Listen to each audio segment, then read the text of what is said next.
Marriage is built on love, trust, and effort. At least, that's what I believed when I married Emily 8 years ago. We were young, in love, and ready to take on the world together. She was my best friend, my confidant, my everything. But somewhere along the way, things changed. Or maybe she changed.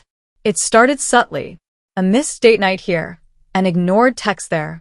I chalked it up to stress, work, and life getting in the way. But then, small dismissals turned into something more. One evening, after a long and exhausting day at work, I came home with takeout, Emily's favorite sushi. I had planned a small surprise, hoping we could spend some time together. But when I walked through the door, she barely looked up from her phone. "Hey, babe, I got us sushi," I said, setting the bag down. "Oh, I already ate," she replied nonchalantly. Disappointed but trying to stay positive, I asked, "Maybe we can watch a movie or something?" She sighed, clearly irritated. "I'm actually busy, Alex. Can't you entertain yourself for once?" Her tone stung, but I let it go. Maybe she was just in a bad mood. But this pattern continued. The affection faded. The inside jokes died out. The laughter that once filled our home was replaced with silence, or worse, short, cold responses. One night, as I tried to talk to her about how I was feeling, she rolled her eyes and said, "I don't have to prioritize you, Alex. You're a grown man. Handle yourself. That was the moment something inside me broke. For years, I had put Emily first. I worked hard to provide for us, made sure she felt loved, and adjusted my life to accommodate hers. And now? Now I was just an afterthought. A convenience. So, if she didn't have to prioritize me, why should I prioritize her?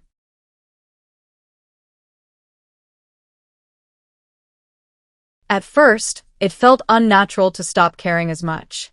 I had spent years putting Emily's happiness before mine. But once I let go of the need to chase after her, something surprising happened. I started focusing on me. I stopped asking her what she wanted for dinner and cooked meals I enjoyed. I stopped checking in with her schedule and made plans with my friends instead. I picked up old hobbies, hit the gym more, and even spent a weekend away without telling her in advance. And guess what?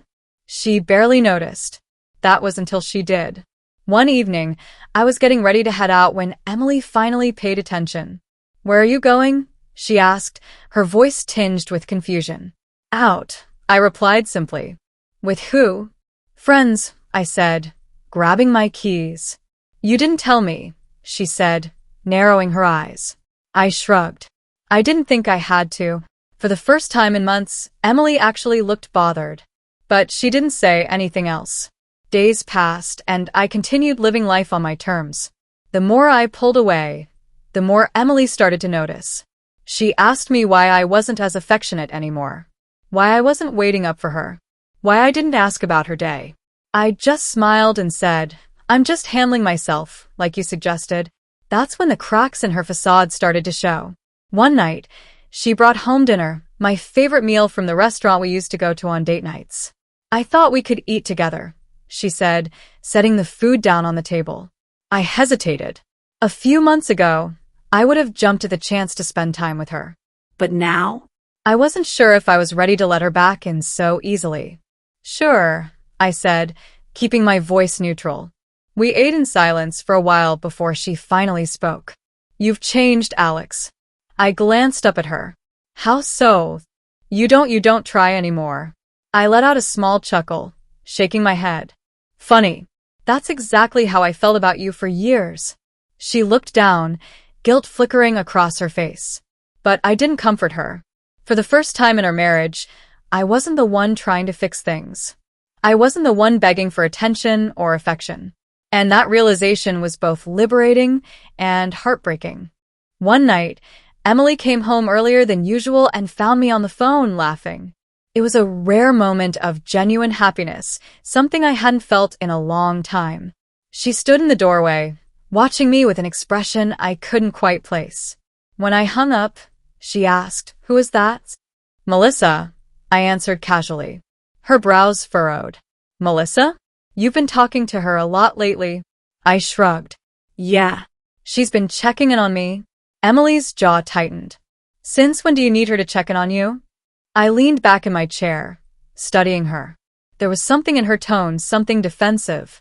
But wasn't this what she wanted? For me to handle myself? Since my wife stopped doing it, I said simply. She flinched. For a moment, she didn't say anything. Then she folded her arms. I didn't stop, I just thought we didn't need to be joined at the hip. You used to love having your independence. I nodded. You're right. And now I do. The words seemed to hit her in a way she wasn't expecting. She opened her mouth as if to say something, but no words came out. Instead, she turned and walked away. Over the next few days, her behavior shifted. She started making an effort, small things like sending me texts during the day, asking if I wanted to grab lunch, or suggesting we watch a movie together.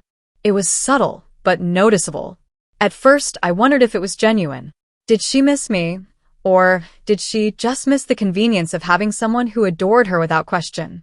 One evening, she surprised me by planning a date night, something we hadn't done in ages. She dressed up, put effort into her appearance, and smiled at me like she used to. I feel like we need this, she said, reaching for my hand across the table.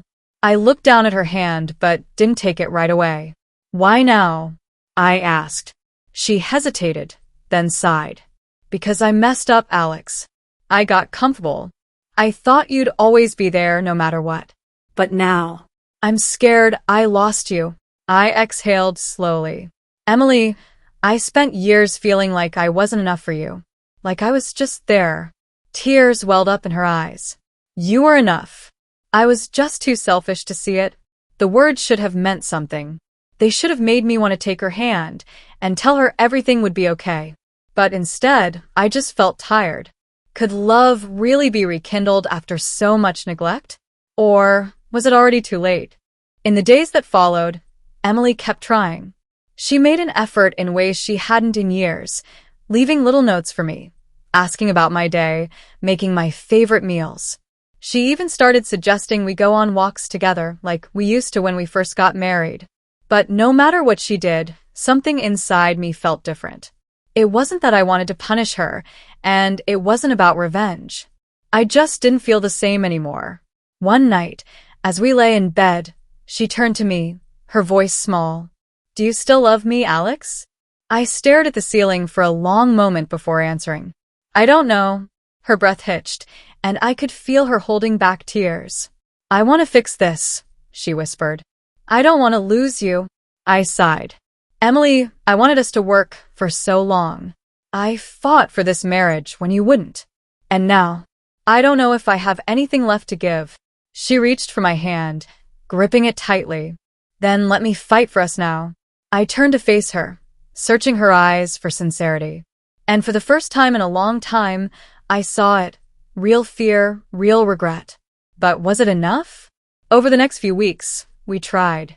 We went to counseling, we had difficult conversations, and we faced the truth about how we had both let our marriage slip away. Some days felt hopeful, like we were rediscovering what made us fall in love in the first place. Other days felt forced, like we were two people clinging to something that had already died. Then one evening, as I watched her laughing at something on TV, I realized something heartbreaking. I didn't feel the same way about her anymore. It wasn't anger or resentment. It wasn't bitterness. It was just emptiness. The love I had fought for, the love I had begged for, was gone. And for the first time, I accepted that maybe, just maybe, it was time to let go.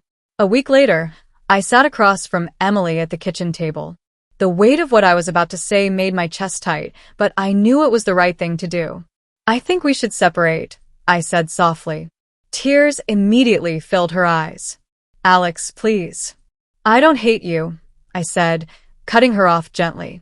I just don't think we can get back what we lost. And I can't pretend anymore. She sobbed, covering her face with her hands. And it broke me to see her in pain. But for the first time in years, I was choosing myself. Our love had once been everything.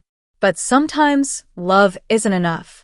And when one person stops prioritizing the other for too long, the damage becomes irreversible.